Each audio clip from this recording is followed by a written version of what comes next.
Good morning, everyone, and welcome to the Family Homeless Prevention and Assistance Program Request for Proposal webinar. My name is Diane Elias. My pronouns are she, her. I am talking to you today from my living room. We are still working from home, and that seems to be a permanent situation for us. And then I do have Nancy Urbanski with me, so I'm just going to let her introduce herself and then we'll start the presentation. So go ahead, Nancy. Good morning, everyone. My name is Nancy Urbanski and my pronoun are she and her, and just very glad that she joined us today.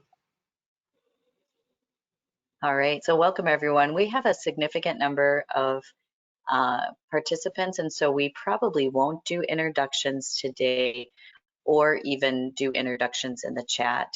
So I apologize for that. Normally we would like to be a little bit more welcoming in that way, but we do have a significant number of people that are participating with us. And so the Family Homeless Prevention and Assistance Program has issued an RFP, and I just want to be able to take you through some information and background and start out first with how you actually can participate in this webinar, especially as we get to the end of the presentation where there might be questions. So I will go off camera now and I'll switch to our slide presentation and then we'll come back on camera at the end. All right, so the logistics for this session is being recorded and will be posted publicly. At the end, as I mentioned, we'll have time for questions. You'll see on your screen a microphone, and that allows you to be able to unmute yourself if you have a question and want to ask us directly. There's also a place where you can put questions in the chat itself or in the questions piece. And so I want to make sure, maybe let us know in the questions or the chat if you see both of those. You should see both the questions in the chat, but I know sometimes as a viewer, you don't see one or the other. So let me know if you can, which one you can see. All right. And then just a reminder not to put your line on hold, as this may trigger the hold music, and then everyone would be hearing that. Okay, next slide.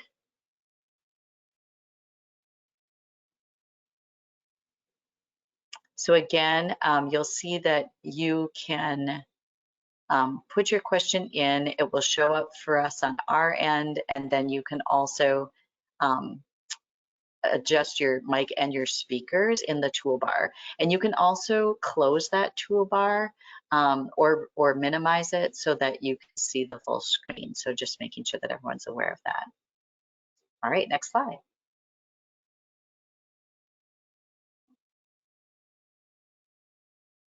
So Minnesota Housing's mission is to provide access to safe, decent, affordable housing and build stronger communities across the state by offering products and services to help Minnesotans buy and fix up their homes and stabilize neighborhoods, communities, and families.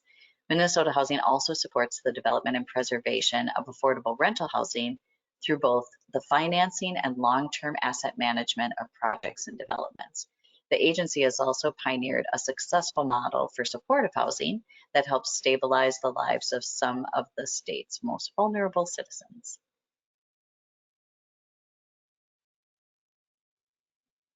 So this tutorial will cover the following topics. It will cover an overview of the Family Homeless Prevention and Assistance Program. It will also talk about the eligible activities and households as part of that. And then we will talk about the application itself and the timeline of how to submit that application and when. And then we'll give you information on scoring in order to be able to achieve the greatest score possible so that you can be awarded funding. And at the end, there'll be time for questions.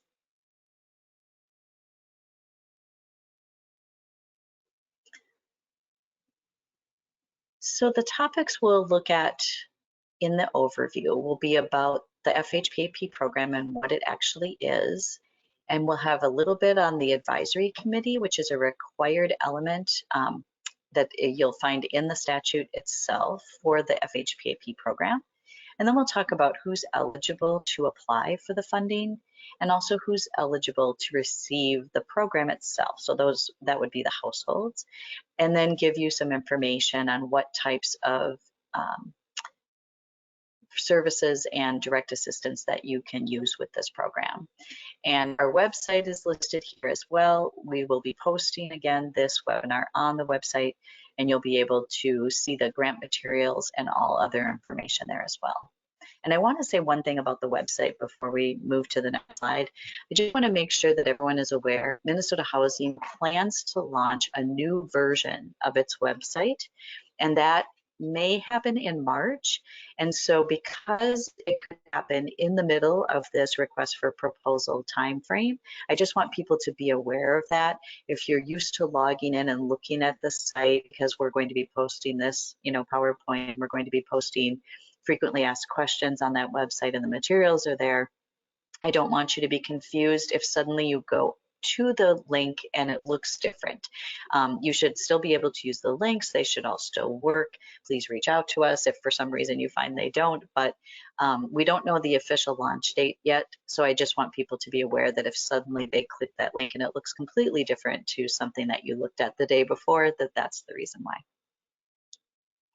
All right, next slide. So the program was established in 1993, and it started with just a few $1,000,000, and now it's expanded to a base funding of $20,538,000, and that's for a 2-year period. We do have statewide coverage with this program, which means that anyone in any county, any of the 87 counties are able to access this program, and it's also available to tribal nations. We typically have now a 2-year grant cycle beginning October 1st, 2023, and then it will end September 30th, 2025. The RFP instructions state that the available funding amount may change based on the legislature. So I can't predict what the legislature will ultimately do, but I do want you to be mindful of the amount, because it's very possible that there could be a change in overall funding. Currently, the governor has included about $100 million in additional funding for FHPAP, and so I think it's important to be paying attention to that at the legislative level, and then think about how you would write this proposal based on the needs of your community. There could be a significant increase, or there could be always a decrease, but there could be a significant increase. And so just be really planning for that, because one thing that's important is that we are not allowed to exceed what your request is if we make an award.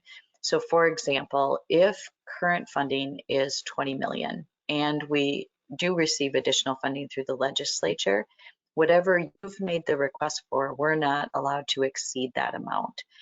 So definitely look at what your need is and what your capacity is to meet that need, and then respond accordingly, and just be prepared to scale your program in accordance with whatever is awarded.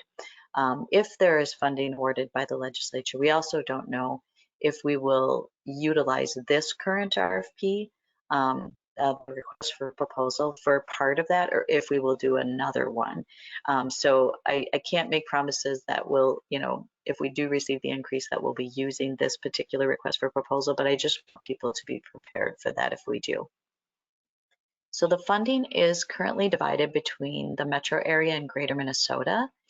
And so in a sense, the applicants in greater Minnesota compete against each other for resources, and then in the metro area, the counties compete against each other for those resources. Next slide. So there are 5 outcomes related to the FHPAP program, and I won't get into great detail about them, but just to note that they do align with the Interagency Council on Homelessness statewide plan, and that's really to make sure that homelessness is rare, brief, and non-recurring, and as much as possible that we're able to prevent it.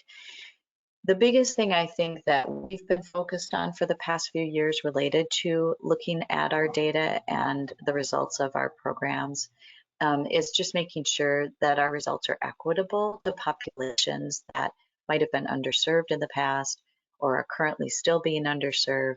And so we're very focused on making sure that our outcomes are equitable. Next slide. So the program serves all types of households, families, singles, and youth. So there's really not a type of household that's ineligible for this program. We do try to track who we're serving by these populations, looking at families, singles, and youth as we collect our data, but really all populations would be eligible as long as they meet our other requirements. And so funds can be used for supportive service, direct assistance, and then also a portion for administration. And the funds cannot exceed 24 months of total assistance.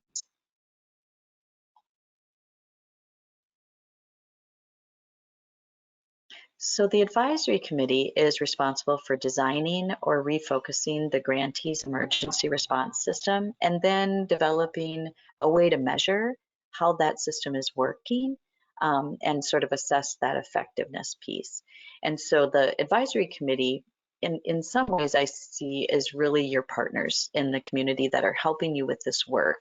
FHPAP was designed not just as a program, but also to have a community impact of some kind, looking at ways where there could be innovation in the services being provided, where the system could be more responsive, where it could work together more closely. And so advisory committees typically include a lot of different partners, and communities pull those together before they usually respond to a request for proposal process. Next slide. Eligible grant administrators, so those that are eligible to apply for these funds, include tribal nations. It includes, in the Twin Cities metropolitan area, counties, and that's a statutory requirement. So that's important because if you're looking at the metro community to apply, and you're looking at applying in Anoka, Carver, Dakota, Hennepin, Ramsey, Scott, or Washington, you would have to work directly with the county. And the counties typically issue requests for proposal processes locally in order to solicit subgrantees who can operate with their program. So that's who you will want to contact if you're operating in the metro area or looking for being able to apply for funds in the metro area. You wouldn't be able to apply to Minnesota directly in the metropolitan area. And then in greater Minnesota, you can be a county, a group of neighboring counties acting together, or a community-based nonprofit organization with a sponsoring board resolution. So what that means is that you would contact the counties in greater Minnesota in order to receive a board resolution to say that it's okay for you to operate a program in their area. Next slide. All right, eligible recipients. So these are the households that are eligible to receive the assistance that you'll be providing. And they're very simple.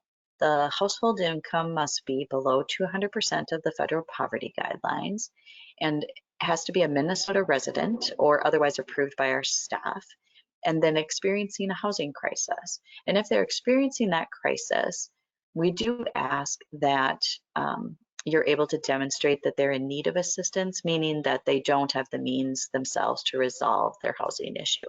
And this is a simple process. It does not need to be detailed documentation, but just a note in the case file as to why the household isn't able to resolve their emergency. You may also notice that the definition regarding being a Minnesota resident changed slightly. Our working definition was living or working in Minnesota. However, for this biennium, we will need to approve any household who is not a Minnesota resident prior to allowing agencies to provide assistance.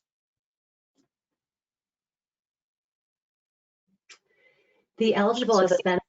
Go ahead, Nancy. I was just going to turn it over to you. All right. Thank you. The eligible expense categories are supported services, direct assistance, and administration, and I'll briefly describe each. Services funded with FHPAP include but are not limited to case management and housing navigation. And in addition, time that staff spend entering data into HMIS can be budgeted here, or you can choose to budget it in the administration category. And if you refer to Chapter 6 of our program guide, it will provide you with a detailed description of supportive service activities. Eligible supportive service expenses include, but is not limited to, salaries, benefits, and other related expenses such as mileage and equipment. On this slide and all of the remaining slides where we're discussing the eligible expenses, please note this is not an exhaustive list. We're just highlighting some, and you can see a detailed list on the application instructions or in our program guide. Supportive service expenses can also include management time spent working directly with households or also conducting supervision of FHPAP staff. And the FTE budgeted here should be proportional to the amount of time that's spent on those activities. And note that generally equipment and office costs must be prorated and cannot exceed the equivalent of the FTE that's assigned to the grant. One exception to this is if you have an FHPAP staff that works part-time at your agency and all of their time is spent on FHPAP activities. In a situation such as this, it's possible that 100% of their equipment and office costs could be paid for with FHPAP as long as it's identified and approved in your budget. Next slide, please. Generally, supportive services cannot exceed 50% of the total FHPAP budget. However, you can request to exceed this 50% cap, and the application is the only opportunity that you have to do so during the funding cycle. If you're requesting to exceed this cap, make sure that you clearly describe this in your application and provide justification for this request. An example of where an applicant may consider doing this is if they've secured funding that they intend to leverage to pay for rental assistance for FHPAP households, and therefore they may choose to increase their supportive service request and subsequently decrease their direct assistance. Next slide, please. Before requesting to exceed the cap, make sure that you've consulted with and received approval from your advisory committee. And if you are awarded funds, Minnesota Housing will notify you at that time whether your request to exceed the cap was approved. And thank you. Direct assistance for households can be used to assist them with things such as mortgage and rental payments, utilities, and rental deposit. For rental deposits, a household can receive up to 3 times the amount of their monthly rent portion. We provided this additional guidance in our program guide because we have been seeing now for quite a few years that landlords are often requiring 2 or even 3 times the amount of the monthly rent portion in damage deposit. And so that is an allowed expense. Next slide, please. You can request up to 10% of the total FHPAP budget for administration, which includes things such as salaries and benefits of administrative staff, and also stipends to pay persons with lived experience who are involved in the planning, design, and implementation of your FHPAP project. As long as your expenses are eligible, we really encourage you to ask for what you need in this category up to the 10% that's allowed, as this is a program that requires a fair amount of administrative oversight. Ineligible expenses as described in the FHPAP statute include things such as emergency shelter operating costs. And also the statute outlines that the households cannot receive more than 24 months of assistance, which includes supportive services. Next slide, please. And I'll now review the application and timeline. There are 5 documents that make up the application materials. And if you are a government organization or a tribal nation, you won't need to submit a financial statement. So there will be 4 items that you will need to submit. Otherwise, non-governmental entities will need to submit 5. And I'll review each of these as we go over the threshold criteria. Next slide, please. On the day that we review applications, our staff begin what we call the threshold review process. And this must be completed before we're able to read the applications in their entirety or distribute them to reviewers to score. So make sure that you understand each of these requirements, because if one of these tasks isn't completed in its entirety, your application could possibly be rejected before it's even reviewed. Submit the application and all the required documents no later than Wednesday, March 29th by 4:30 p.m. Central Time. You'll do this utilizing Minnesota Housing's secure upload tool, which can be found on our website under partner login. And you can also find this link along with the upload tool instructions on the application instructions. Please note that the recipient email that you'll see, and this will be on the second screen when you click to go into the multifamily upload tool. So when you get to this screen, please note that this is not your email that you enter, rather, or your organization's email. The email that you'll want to enter is what you see on the screen. And we're pointing this out because sometimes this has been a point of confusion for applicants, and it can be pretty stressful if you're trying to upload your materials and then you're running across this. So this is the email that you'll enter. And you can also find this email address noted on the upload tool instructions. Make sure that you answer every question in the application. And in just a moment, Diane will be getting into more detail about each section of the application when we talk about scoring. Make sure that the application signature page has been signed and uploaded. This is very important. If it's not signed, it would not meet the threshold criteria. So this can be signed electronically, digitally, or via wet signature. If you're using a wet signature, you'll need to upload a PDF copy of the signature page, and this is allowable. However, all of the remaining documents, including the application, should be submitted in their original format. You'll also need to submit a complete budget, and at this time, Meredith is going to pull this up. And while she's doing so, I'll just indicate that the first tab on the budget provides detailed instructions regarding how to complete the budget. But of course, if you have any questions about completing that budget, you can reach out to us.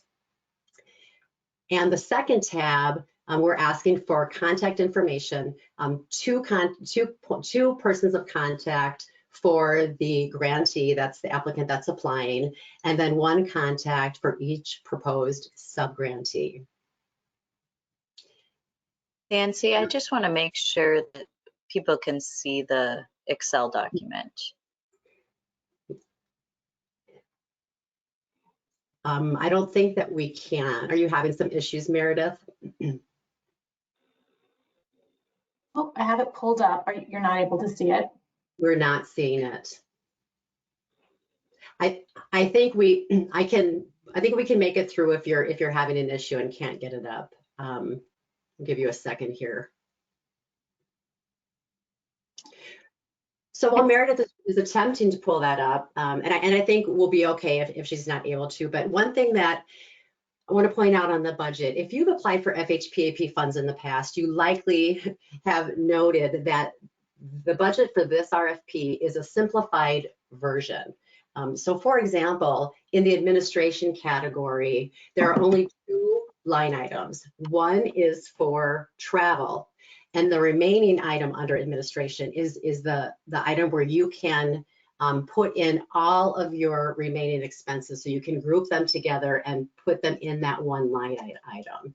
And it's very similar for the direct assistance and the supportive services, with the exception of we're also asking you to break down those expenses by activity. So for example, prevention or rapid rehousing. So we hope that you'll find this kind of less cumbersome and less stressful. And the reason we're simplifying it is kind of twofold. First and foremost, we've received feedback from many of you indicating that it's really a hardship to submit a budget with all of this detail, especially when you have multiple sub-grantees. And then if you are awarded funds, sometimes it's at a reduced amount, and then you have to rework all that entire budget, all those line items for all of your subgrantees and yourself. And it just is quite cumbersome. But I do want to point out that if you are awarded funds, you will have to submit a revised budget such as that which is part of the application, and that will be an exhibit to the contract. However, we'll also ask you to submit a supplemental budget, and on that supplemental budget, we will ask you to break down specific expenses. So for example, utilities under direct assistance, rental assistance, etc.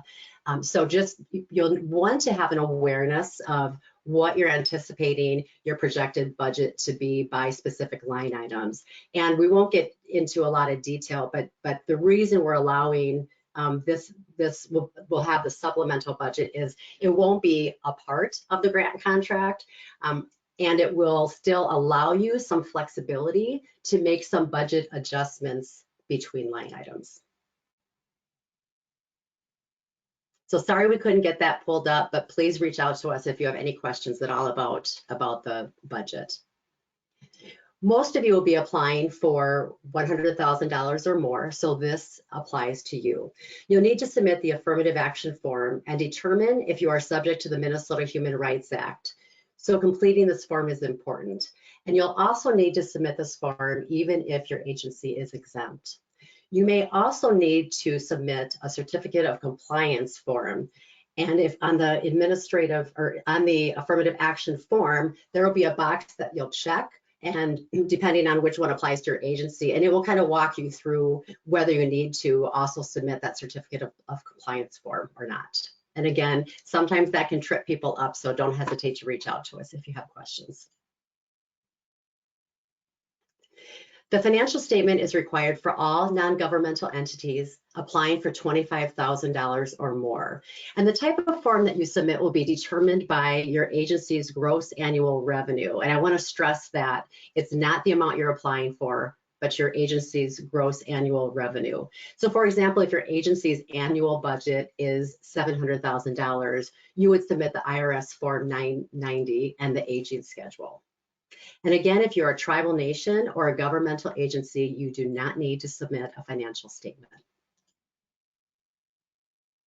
You can also see this timeline on the RFP instructions, but we wanted to provide the timeline for the RFP. So everything will be submitted by 4:30 p.m. Central Time on March 29th. And after that, we'll conduct the review and scoring process. We'll then make a recommendation to Minnesota Housing's board on Thursday, June 22nd, and you should receive notification early the following week. If you're awarded funds, we'll then enter into the due diligence phase, and agencies will be expected to submit back to us certain materials, including a work plan, a revised budget, and other documents.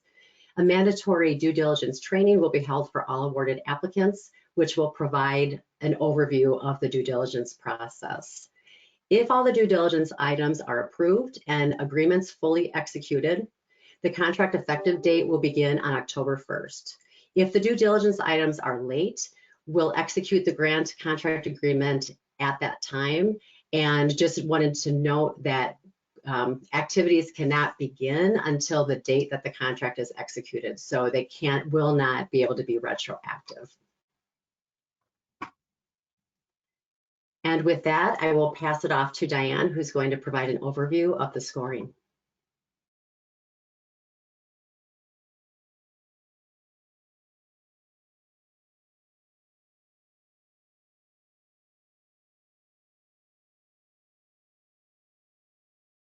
All right, thanks everyone. Sorry, for some reason I lost a connection for a moment. So as I mentioned before, the funds are split between the metro area and greater Minnesota. And the reason why we do this split is that we look at a kind of a proxy for homelessness, and the formula that we've been using has been the level of poverty, unemployment, and then severe cost burden. So those paying over 50% of their income towards rent. And look at each county and each tribal nation using those variables. It gets very tricky. The formula is, you know, kind of what we're using currently, and we talk often about whether that's the right formula and what we should do. So we do make some exceptions, especially related to the tribal nations, because some of the data that we're using from the census doesn't necessarily reflect the communities as well. But in general, this is the split. And then the scoring also includes information about the application itself, as well as potentially performance. So for applicants who are currently administrators, we're looking at specific elements of performance for part of the score, or how the application is being responded to with regard to new applicants. So if you're not a current administrator, there's questions on the application that you would be answering that mimic the types of performance that we're measuring for current administrators, and that would sort of act as a proxy for your 35 points. And so together, the application with the performance or performance questions is 100 points total. Next slide. All right, so the way it's broken down in the application itself is the equity section is really worth the more points than the other sections. And so the equity section is worth 30 points on the application, and then project design is next, followed by capacity and the budget. And as I mentioned again, that performance section on the application for new applicants, or we're looking at other factors for current administrators for performance that'll total that 35 points, and then it's a grand total of 100 available.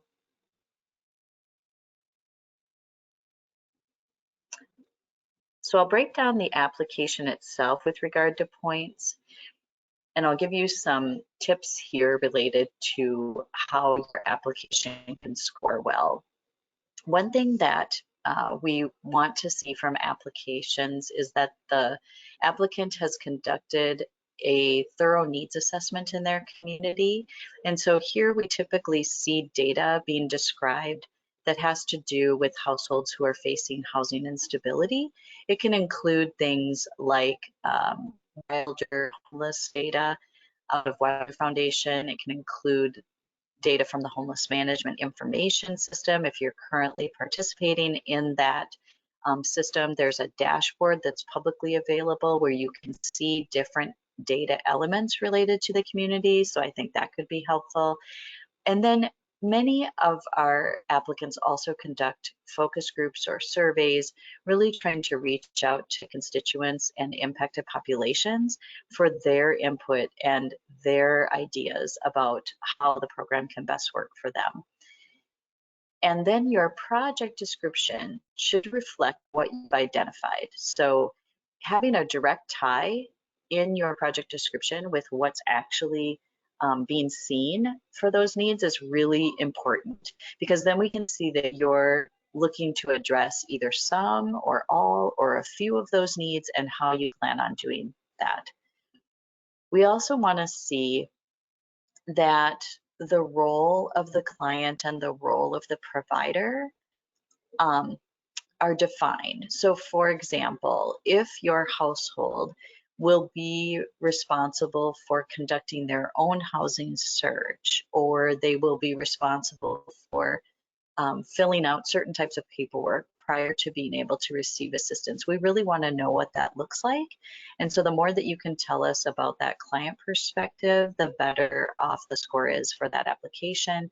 And then we also want to see what's the provider's role. How are they going to provide the services? Will they be helping with the housing search, for example? Will they be reaching out to landlords, actually accompanying the client on visits to go see housing?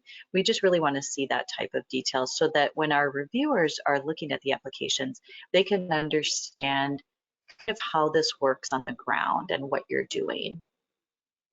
And then we also want to see, especially because we received feedback from constituents during a large survey that we conducted about a year or two ago, that they really wanted to see follow-up be initiated by the provider, so that they could feel like the provider was still reaching out and trying to figure out if they were were successful at the end of their transition.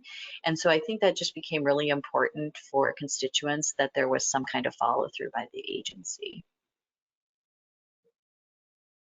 Next slide. So the equity portion, as I mentioned, is worth the most points. And we have a question in the application that asks if you're a tribal nation. If you are a tribal nation, we are honoring the sovereignty of tribal nations by automatically awarding points in this section. And so if you are a tribal nation or a group of tribal nations, you would not need to answer any additional questions after that particular question. If you are not a tribal nation or group of tribal nations, then you would answer the remaining questions in this section. And really what we want is to see that your plan to provide this program includes people with lived expertise who have experienced homelessness, who have experienced housing instability, and that they're a part of your plan in some way. Not just with planning or the focus groups that I mentioned on the front end, but also how are they involved in the implementation or monitoring of your program to demonstrate that it's going to be successful, or to give you feedback and input when it's not going well so that you can change things. So that's what we really want to see. We also want to see that our housing providers, our administrators are also working with populations in a way that provides patience and empathy. We have heard from our constituents that that is a really important aspect, that it's a pretty vulnerable situation when they're coming in for assistance.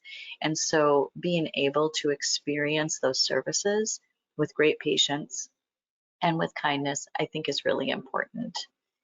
And then we also want to see that the applicant and their subgrantees reflect the community that's being served. And so if you are projecting to serve households who have been underserved or who have been experiencing a greater impact of housing stability, we want to see that you have partners who have the expertise to reach those populations so that they can be well served. Next slide. The capacity section is really looking at some pretty concrete examples so that we can see that you have the capacity to carry out this program.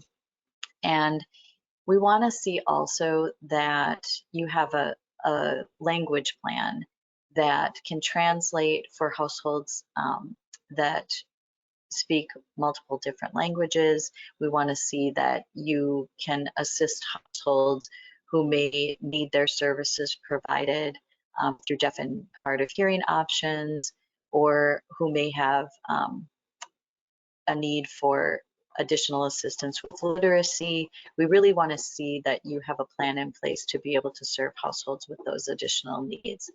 And then we also want to see that you can support any subgrantees or partners that you are utilizing for your project.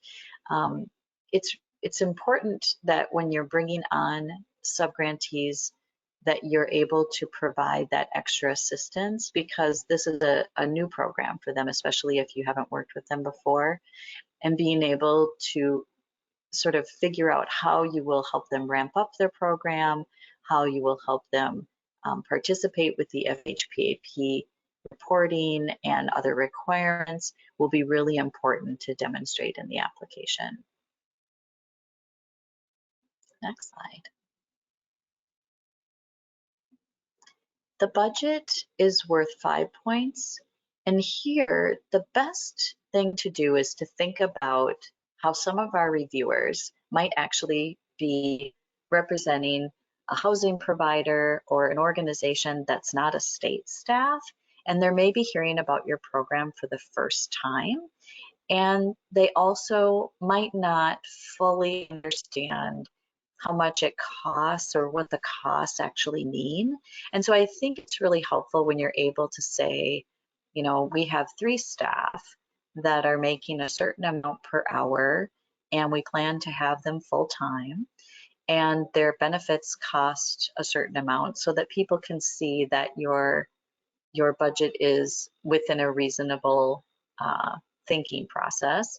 And then also, if you're projecting out costs for direct assistance, putting down things like the average amount of rent that you're paying per household and the average length of time that you might be providing service to those households is in there so that they can see how did you do your math to come up with the budget that you're submitting. The other Diane, thing may I that's add really, something oh, to go that? ahead. Sure, Sorry if I cut absolutely. you off. On the budget, there's an optional question in the budget section that you can answer, and it's regarding whether you have any additional detail you'd like to provide regarding your average household cost for direct assistance. It's not required, but just one thing that reviewers will be thinking about when they're looking at that, at your average household cost is, does that align with your program design? And so if you're indicating in your design that households will be receiving an average of 6 months of rapid rehousing assistance, and your direct assistance cost per household is only $1,000, that's not going to add up. Now, it could be that you're leveraging resources, and so it'd be important to indicate that, but just think about your household cost and is that aligning with the program design that you're proposing in the application. Thanks, Nancy. And we do always get a lot of questions related to the budget and how to determine if it's reasonable. Even when Nancy and I go to score applications for other state agencies, we're always asking those same questions as well because we're less familiar maybe with how much is, for example, a daily shelter cost and what should that look like in different parts of the state. And so I think the more that you can tailor your response to your local community or to the needs that you're seeing, the better. For example, if your community is one that requires a substantial utility deposit, that might be the reason why your application has a significant amount in utilities as compared to another application that they might be reading. And our reviewers typically do not just read one application, they often review a few applications. And so they might be looking back and forth between them, trying to understand, like what is reasonable. So the more that you're able to articulate that, I think the better it'll be as they go through that application. The other thing that should be in the narrative is a way for you to describe how you're going to monitor your expenditures throughout the duration of the grant period. It's 2 years worth of funding, and it is expected to stretch across that whole period of 24 months. And so having mechanisms in place, either through your accounting department or a way to manage through your advisory committee by looking through reports on a regular basis, can really help provide information about how you're going to make sure that you're on track with those expenditures. One thing that's just to note is the current FHPAP grant amount that is awarded to communities does not typically address all of the need. And so one thing that our grant administrators have been managing in the current funding realm is the ability to figure out who they're going to serve with a limited amount of funding. If we do receive additional funds, that may be less of an issue, but I think it's really important to think about how you would manage the money if you did receive a high demand of requests and didn't have enough funding to be able to provide to every household. Next slide. So grantees will also, as I mentioned, be scored on performance. The current grantees, we will be looking at your ability to fully expend funds and how you're doing in reporting in our homeless management information system, which is where the data on households is reported. And then just how you're communicating with us and whether there's been any evidence of fraud or misuse of funds. Those are the types of things that will be measured during the performance piece. And then for new grantees, for new applicants, we'll be looking at those new applicant questions that are in the application, which sort of mimic these same items. And so that's on the next slide.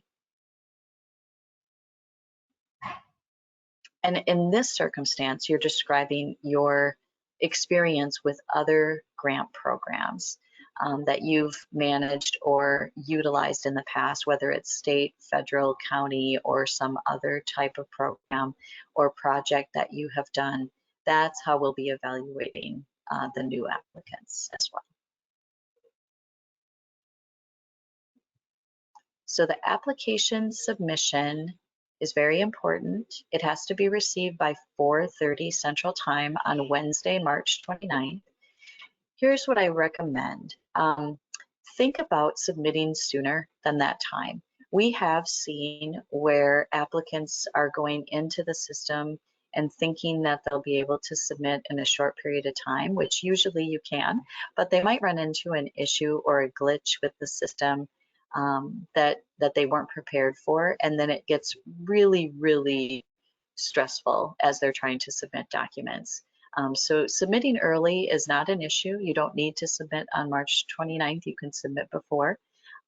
We won't review or open documents until after that time, but you're certainly welcome to do that. The link to submit all of the documents that Nancy mentioned earlier is on this slide and also in the RFP instructions. It can be found on our website under the Partner Login tab. And so there's a link here that you can utilize, but just letting you know that it's under the Partner Login tab. And if you have any issues with submission, you can certainly reach out to us. We will be available that day and be looking for emails in case anyone is running into issues. And then there is a link to instructions on how to use it on the webpage as well.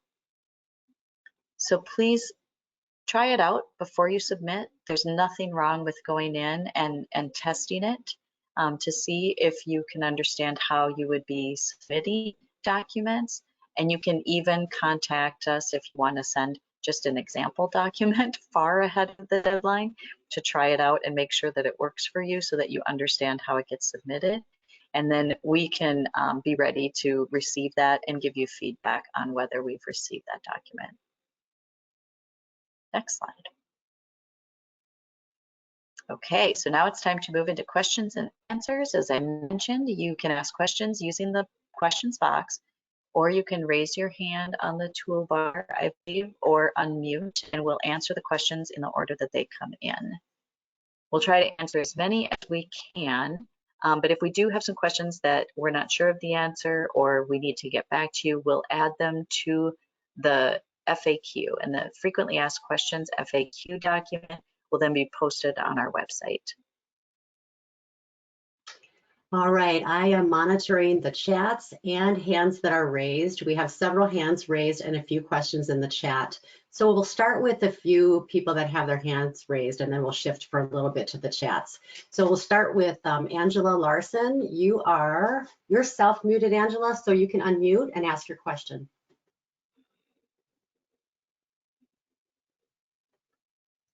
Hi there, can you hear me?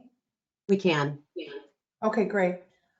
One question that I had about the administration and the budget breakdown once the post-award happens is for reporting purposes, are we going to be breaking that down fully like we are doing this for this biennium? Do you know the answer to that, if we're going to have to break it down by line item, the administration? I know in previous years we had not done that, and this year it has been pretty broken out. So Nancy, do you want to take that question? I can. It is possible, Angela, that administrators, I'm sorry, there's an echo. Someone's unmuted. If you can mute, that might mitigate that issue. Thanks. So it is possible that your agency could submit a cost allocation plan for your administration expenses. We have made exceptions and approved those. So we'll allow you to submit that. And then it may involve some conversation back and forth. And then hopefully we can come to an agreement with that plan, and you'll be able to report on your administrative expenses in that fashion.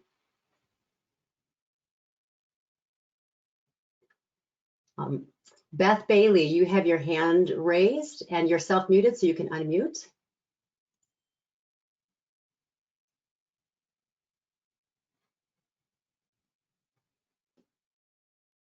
Beth, if you click the microphone, you can unmute and ask your question.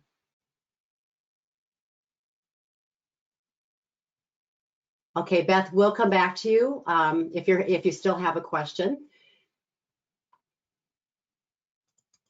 And let's see. Nancy, Jennifer, I see one. I was just going to say, I see one question that asks about access to the recording of the webinar. And so just letting folks know that we absolutely will be able to share access to the webinar because it will be posted on our website.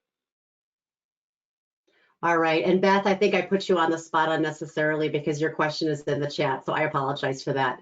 Jennifer Erdman, your hand is raised and you can ask your question. Okay, thank you. Would converting our emergency housing application to Spanish or any other non-English language, would that be an eligible expense under FHPAP? Yes, it would be under the administrative expenses. You could potentially do something like that. So if you have a sense, I would definitely check and see how much it would be in order to translate it, because sometimes those costs can be significant, but definitely you could pay for that under administration. All right, I will transfer us to the chat for a moment. There's one question asking us to define the definition of a youth. And a youth household is defined as the age 24 or younger. There is another question. Could you repeat the list of data sources you mentioned during program design? How do we access scores from our past application in 2021? The data sources that I mentioned, Wilder Foundation conducts a homeless survey every few years. Unfortunately, due to the pandemic, I think the most recent one was a couple years back.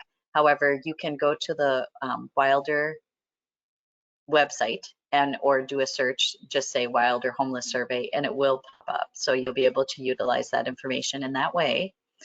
You can also look for the Homeless Management Information System dashboard, and that is in Minnesota. So if you do a search for Homeless Management Information System, please put Minnesota because there are more homeless management information systems in other places, and then look for the dashboards that are publicly available on their website. The nice part about the dashboards is that you can actually filter by community or by a region or even a county potentially to be able to look at different data that has to do with households experiencing housing instability. So it's a really useful tool. And there are obviously other ways that you can secure information. Your county may have conducted a needs assessment of some kind in their human services department. You might be able to access your own data and information from your projects that you have in your community. You also might be able to conduct focus groups with constituents or with community partners, or even conduct a survey. And then the other question, Nancy, that you had?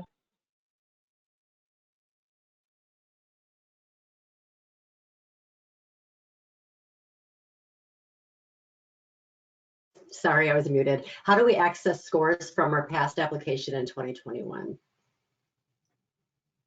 Absolutely. You can contact us if you would like to see what your score was. If you are a family homeless prevention and assistance program administrator and have been one in the past, you can make a request to us and we can connect with you about your score on the application. Typically, after the application process, we do conduct what we call debriefing, which is being able to share more in-depth information about the scores of the applications and what the reviewer comments were, can be really helpful. And so we're happy to share that with you. Can a CAP agency use their agency's needs assessment to inform their project planning, or is a separate needs assessment process required? That's a great question. Absolutely. You know, we're really open to the data sources that you'll be utilizing. Sometimes Continuum of Cares have been conducting needs assessments, for example, in order to apply for HUD funds. And you might have already conducted a needs assessment, as you mentioned, because you're a community action program and trying to get a sense of overall needs. I think I would definitely stay focused on those that are related to housing instability, but definitely could use that as one of your data sources. All right, I'll read one more in the chat and then we'll go to Neil. Your hand is raised, so we'll get to you in just a moment. In 2021 as a county, we submitted a letter in lieu of the affirmative action form. The letter indicated that the, quote, county qualifies as an exempt local government from the affirmative action plan, and some additional language. Can we do this process in the same way this year? That was a great question, Peter. Thank you for that. I saw that earlier, so I was texting back and forth with Meredith, who's the expert in this regard. And so she did indicate that you're welcome to submit the letter. It's helpful documentation, and we're still asking that you submit the affirmative action form and check that box that you're an exempt agency or exempt county. Neil, your hand is raised, and I believe you're self-muted, Neil, so you can unmute and ask your question.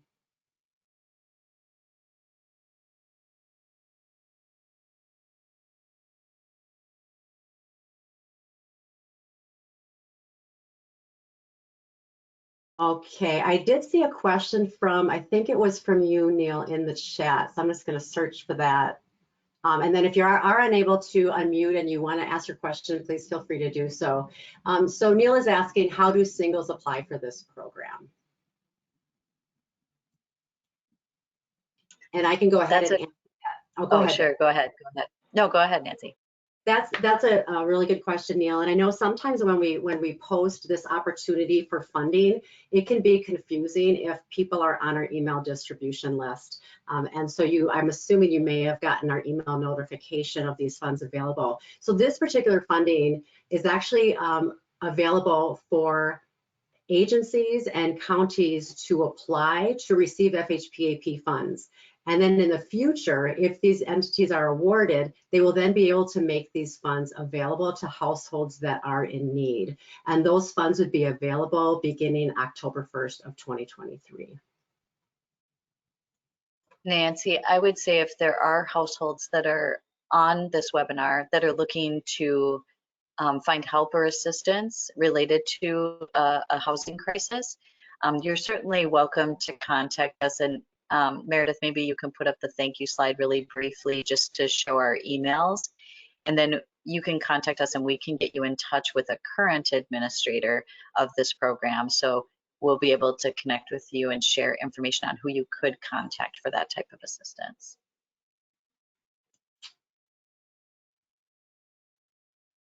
Okay, Rebecca, you asked if we could please review the financial part again. And I'm sorry if that was confusing. We were unable to pull up the budget. I'm assuming that's what you're talking about. I'm going to attempt to show my screen. We'll see if we have luck here. It's not allowing me to. So I'll try to be as concise and detailed as possible. So on our application budget, I see Meredith, there we go. Thank you, Meredith.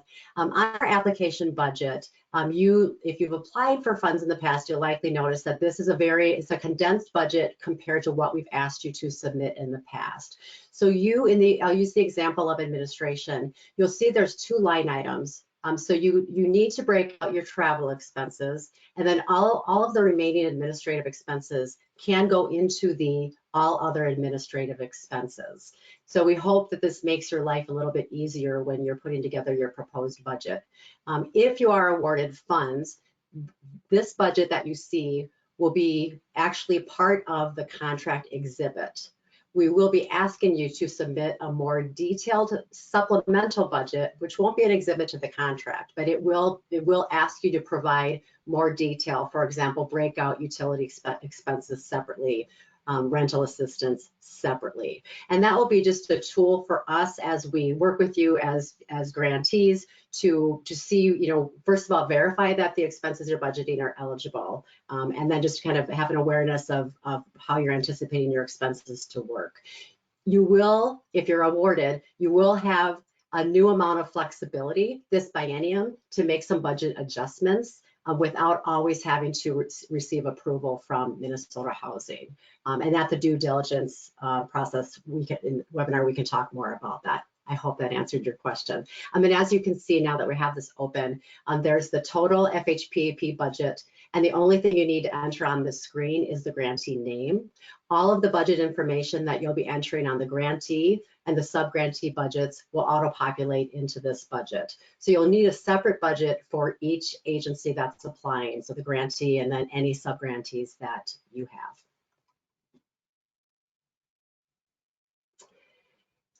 Diane, I'll let you answer this. For rapid rehousing, is it a Minnesota Housing requirement that we use coordinated entry for referrals, or can we use our screening phone line to take in new referrals? That's a great question. So coordinated entry is a sort of a statewide process that's used through Continuum of Cares. And Continuum of Cares, there's 10 in the state who operate the coordinated entry. And our requirement is that for households who are experiencing homelessness, that those households that coordinated entry is the referral point for where you're receiving those households from. And that's because we're trying to create an opportunity for households to have an access point and then be able to provide assistance from there. What we don't say beyond that, so you do have to have, you know, a process where you're receiving referrals from coordinated entry. We do not provide the detail about what that coordinated entry system looks like. That's really your local community's decision for how you operate the coordinated entry system and how it works for your community. So if there's specific things that you need to do in order to work with your coordinated entry about, you know, some part of your program that needs a process that doesn't look exactly the same as what the current coordinated entry process looks like, you can reach out to your Continuum of Care coordinator and have that discussion there.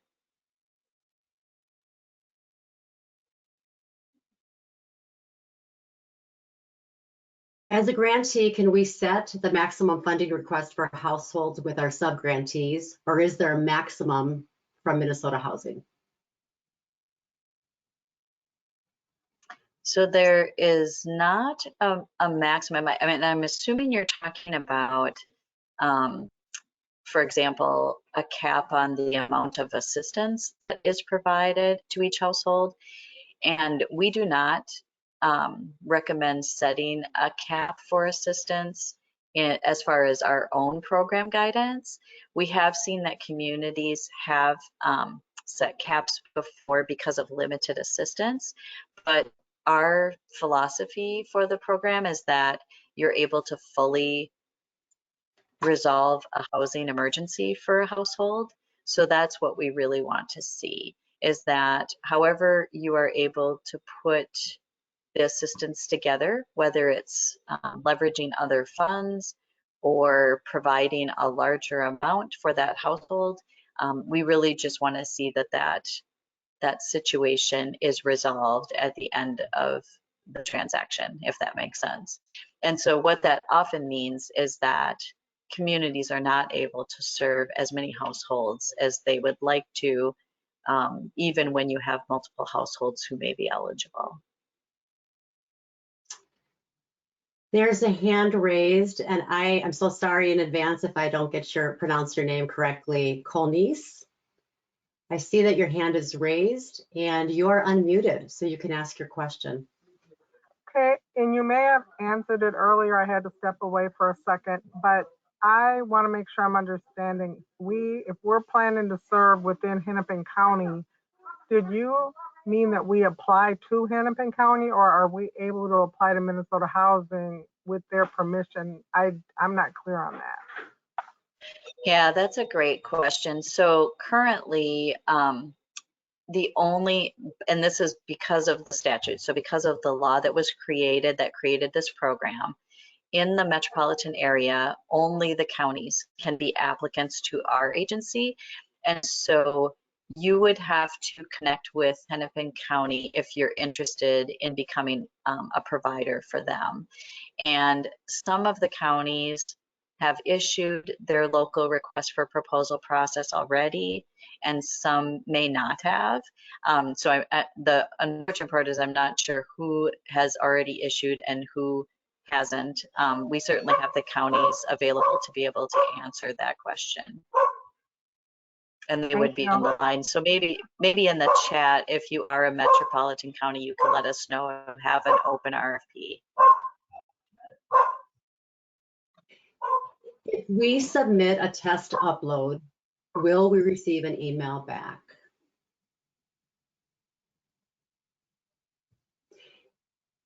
In past RFPs, we have sometimes offered the opportunity for you to do that. We didn't explicitly call that out, but so Meredith, thank you for being on the call. Can you answer that question if somebody wanted to just do a test, if we'd be able to respond to them? If you plan to do a test, it would be helpful if you let us know, and we can connect with our colleague who monitors that that tool and request that a response be sent back to you.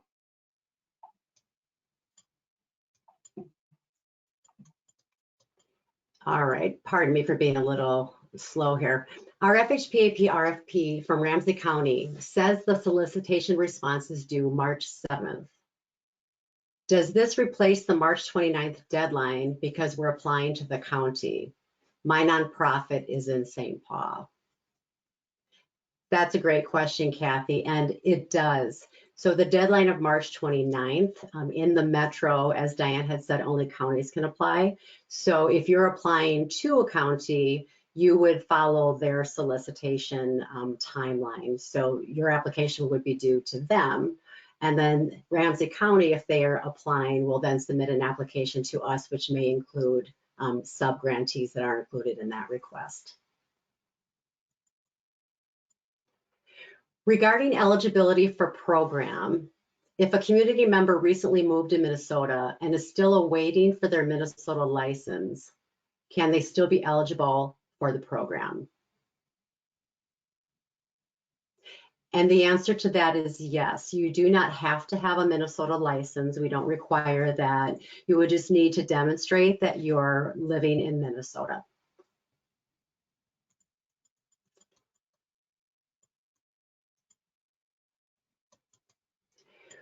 When you say a household can be in the program for up to 2 years, does this mean for a lifetime? Or could a household be able to be in the program for up to 2 years, and then in 3 to 5 years down the road, the household can come back and qualify for another 2 years?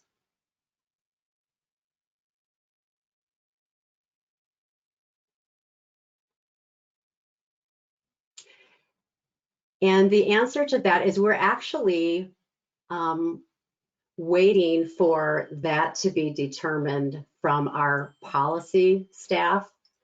The statute doesn't explicitly say lifetime.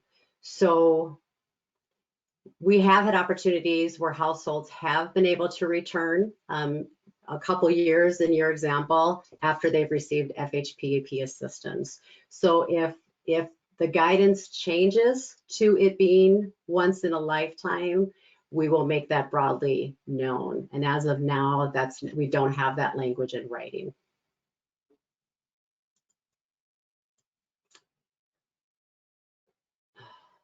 Will counties in the metro area develop their own criteria? So we really discourage the development of additional criteria for the program. And we actually outline in our program guide just the few circumstances where you are allowed to have additional eligibility criteria. And so if you refer to our program guide, you'll be able to see those few exceptions.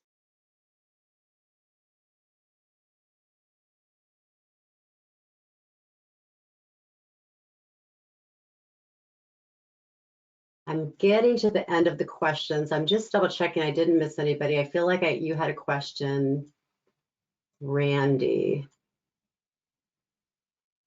Pardon me. I think, Randy, your question was if households that are doubled up get referred from coordinated entry, do they go under rapid rehousing or prevention?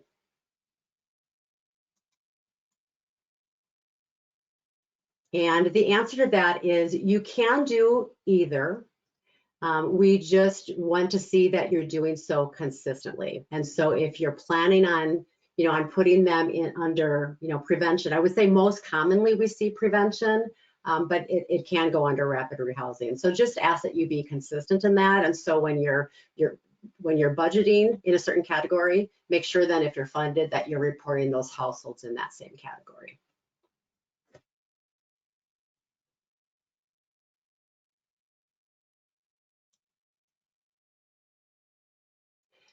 There are more hands raised. Okay, we're going to switch to that.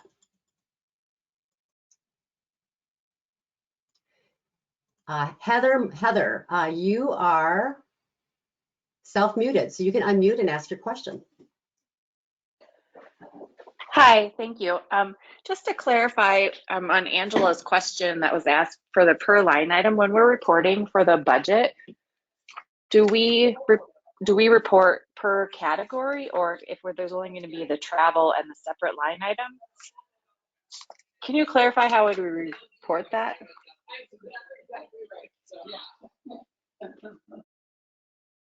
Yeah, I'm sorry that it's confusing, which means that I'm not explaining it very well. So we're simplifying your budget so you're able to combine all of your categories of expenses. However, when you are reporting on your expenditure report, you will be reporting on the line item expenses. So those of you that are current grantees are familiar with this, where you'll actually break down your utility expenses and your rental assistance, for example. We're really just wanting to simplify this application budget because we know if you are awarded, oftentimes the amount is different and you essentially have to rework all of your budgets, which just is an extensive amount of time and energy. So we want to simplify it on the front end, knowing that you'll have to give this quite a bit of attention on the back end if you're awarded funds. But if when you're reporting to us, it will be similar to expenditure reports that many of you likely submit to any current funders that you have, where you are breaking it down by individual line items. I hope that answered the question. Yes, thank you for clarifying. And Jenny, you are unmuted. You can ask your question. Jenny Mason. Thank you. I just want to ask the question that I imagine is on the mind of a lot, and then I have a clarification question.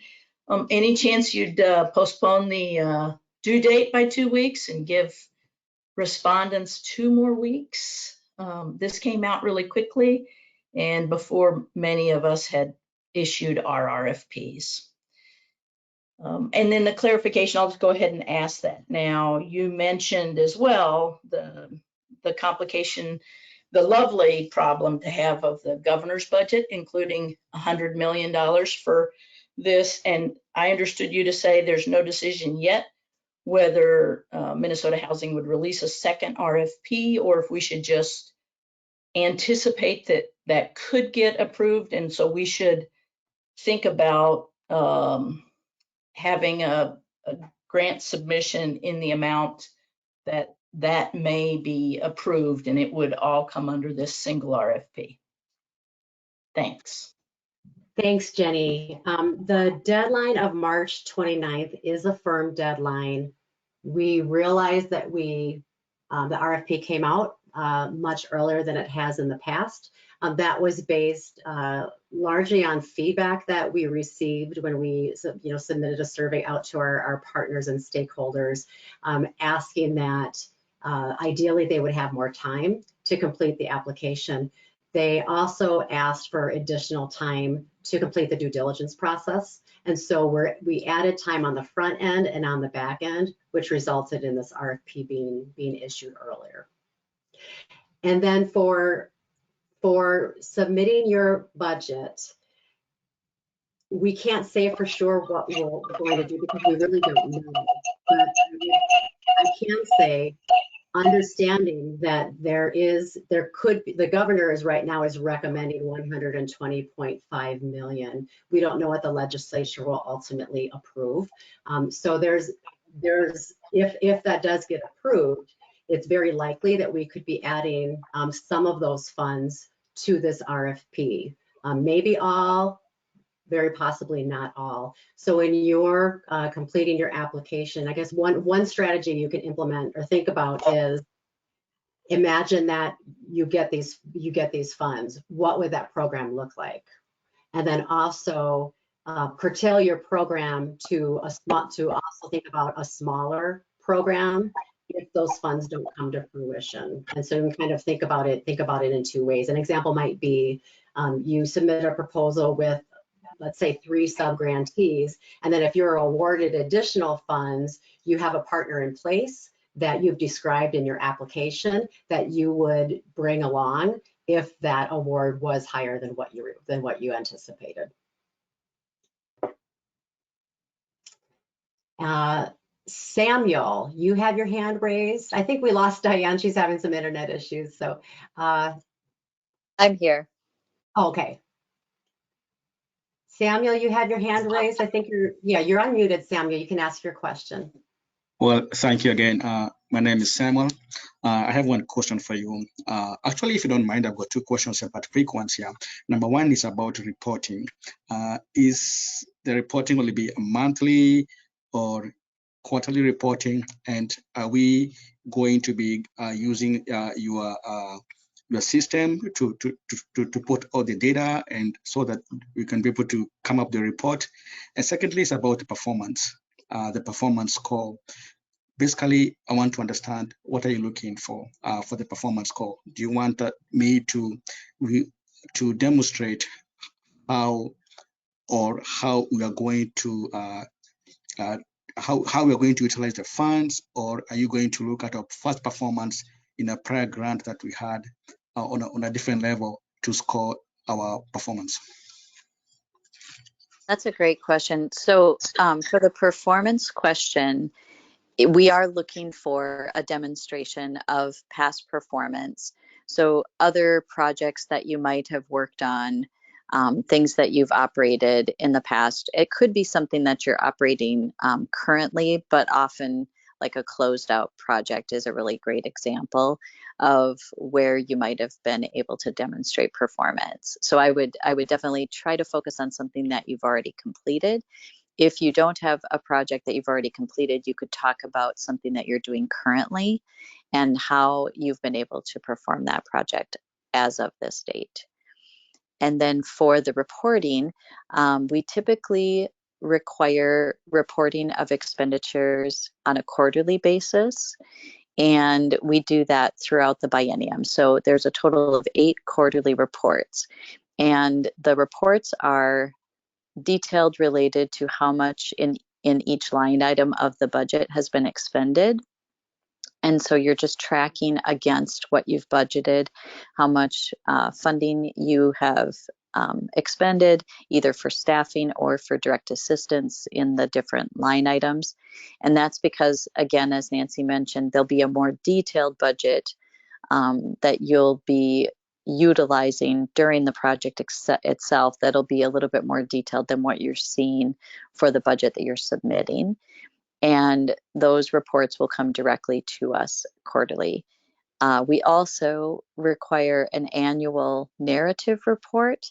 It's usually only a page or a page and a half of questions that we ask, and we usually ask about whether you're on target for serving households that you projected to be served, and whether you're on track for expending funds, and then providing us some other information about how your project is performing, potentially also information from the homeless management information system, which is where we collect data on households. And so that information comes back to you in a report, and then you're reporting it directly to us through that annual narrative report. The homeless management information system is a data system that we require our grant administrators to participate in. And in that system, you would be submitting information about each household, including demographic information. And in order to submit the information, you do have to have what's called a Homeless Management Information System, or HMIS is the acronym, license, in order to participate with that data collection system. It does not collect the expenditure information in the same way. That's something that you would be doing as an organization through your own accounting, but certainly reporting on household demographics happens in that system. And please let me know if there's other questions. Mike Radcliffe, you can unmute and ask your question. Hi, Diane. Nancy, just wanted to ask you to chime in with a new budget workbook and the potential for lots of funding coming in. What is the current ability to add budget tabs to that? Is that something we need to consult with you on? Do we have the ability to do it ourselves? I'm just trying to avoid technical issues down the road. There's not enough tabs and we have potential growth because of the additional funding. Certainly, Mike. In the past, 15 has been enough, and I wasn't thinking about the potential to need more. So you can contact me, and I can definitely add some more tabs and get that out to you. And I'll add more tabs, and we can put it on our website as well. But you might be the only one that this applies to. I'm not sure. But anybody that's in this situation, reach out to me, and then I'll get you something that meets your needs. Thank you. I appreciate that. Just with the way it's structured, it might just be easier to have multiple tabs, I think. Not that we have so many more providers, but just the additional features, which is also quite nice. Appreciate it. Sure.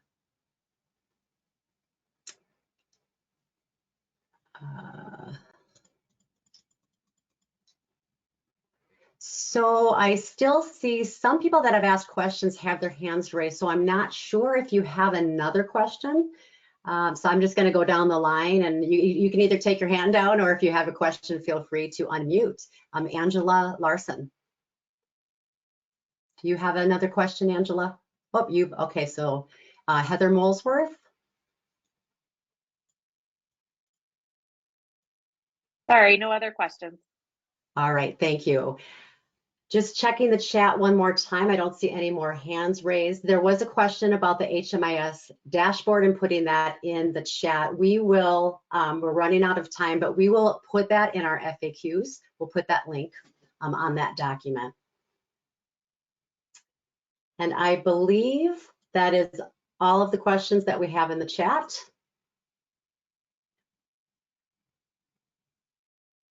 And that is all of the hands that are raised. We can give it a minute though. And if you have any additional questions, we're monitoring both, and we have a minute here, a couple of minutes to answer a couple more questions.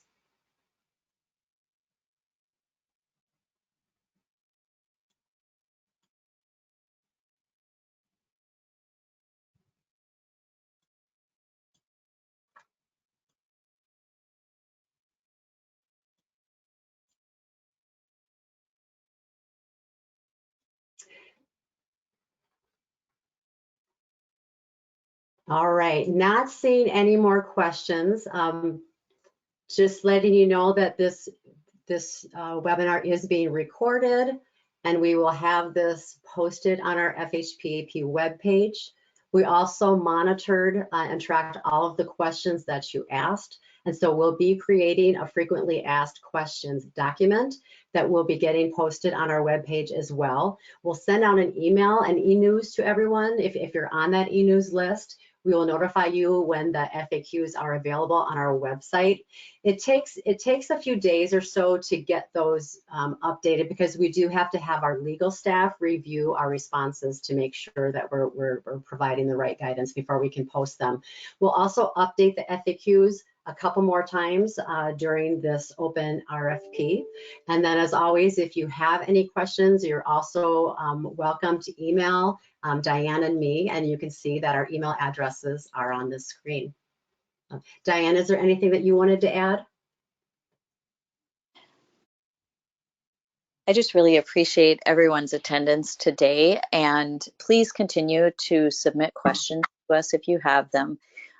We are very open to being able to address those during a request for proposal period. We often can't respond directly. We do have to put the answers in those frequently asked questions and post them for everyone. And that's so that we don't provide an unfair advantage to any of the applicants that are asking us questions in the system. The one exception to that might be if you're facing a technical issue related to submitting, then of course we're working directly with you just to resolve that technical issue. But other than that, we do have to respect the request for proposal process by submitting those or compiling those questions that you give to us and then putting them out on the website. And so thank you so much. Thank you, Meredith, for helping host this today and also helping us with slides and questions.